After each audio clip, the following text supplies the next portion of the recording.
ಲೋಕಸಭಾ ಸಮರದ ಬಳಿಕ ರಾಜ್ಯದಲ್ಲೀಗ ಪರಿಷತ್ ಫೈಟ್. ದಕ್ಷಿಣ ಶಿಕ್ಷಕರ ಕ್ಷೇತ್ರ ಜೆಡಿಎಸ್ಗೆ ಬಿಟ್ಟುಕೊಟ್ಟ ಬಿಜೆಪಿ. ದಳಕೋಟೆಯಲ್ಲಿ ಅಭ್ಯರ್ಥಿ ಆಯ್ಕೆಯೇ ಈಗ ಕಗ್ಗಂಟಾಗಿದೆ. ಲೋಕಸಭಾ ಸಮರದಲ್ಲಿ ಮಾಡಿಕೊಂಡ ಮೈತ್ರಿಯನ್ನ ಪರಿಷತ್ ಚುನಾವಣೆಯಲ್ಲೂ ಮುಂದುವರೆಸಿರುವಂತಹ ಬಿಜೆಪಿ ದಕ್ಷಿಣ ಶಿಕ್ಷಕರ ಕ್ಷೇತ್ರವನ್ನ ಜೆಡಿಎಸ್ ಬಿಟ್ಟುಕೊಟ್ಟಿದೆ. ಆದರೆ ಈಗ ದಳಪತಿಗಳ ಕೋಟೆಯಲ್ಲಿ ಅಭ್ಯರ್ಥಿ ಆಯ್ಕೆ ವಿಚಾರ ಕಗ್ಗಂಟಾಗಿದೆ. ಜಿಟಿಡಿ ವರ್ಸಸ್ ಸಾರಾ ಮಹೇಶ್ ಬಣಗಳ ನಡುವೆ ಟಿಕೆಟ್ಗಾಗಿ ಫೈಟ್. ಆಪ್ತರಿಗೆ ಟಿಕೆಟ್ ಕೊಡಿಸೋದಕ್ಕೆ ಉಭಯ ನಾಯಕರು ಕಸರತ್ತು ಪಡ್ತಾ ಇದ್ದಾರೆ.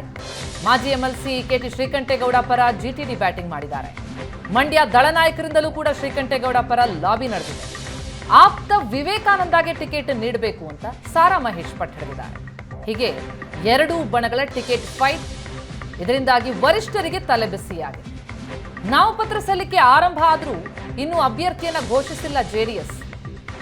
ಇತ್ತ ಇಬ್ಬರೂ ಆಕಾಂಕ್ಷಿಗಳಿಂದಲೂ ಕೂಡ ನಾಮಪತ್ರ ಸಲ್ಲಿಕೆಗೆ ತಯಾರಿ ಜೋರಾಗಿದೆ. ಯಾರಿಗೆ ಟಿಕೆಟ್ ಮಿಸ್ ಆದ್ರೂ ಕೂಡ ಚುನಾವಣೆ ಮೇಲೆ ಎಫೆಕ್ಟ್ ಭೀತಿ.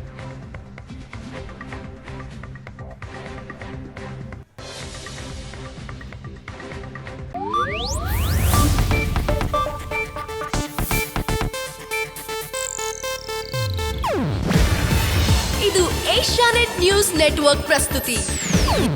ನೀವು ನೋಡ್ತಿದ್ದೀರಾ ಏಷ್ಯಾನೆಟ್ ಸುವರ್ಣ ನ್ಯೂಸ್.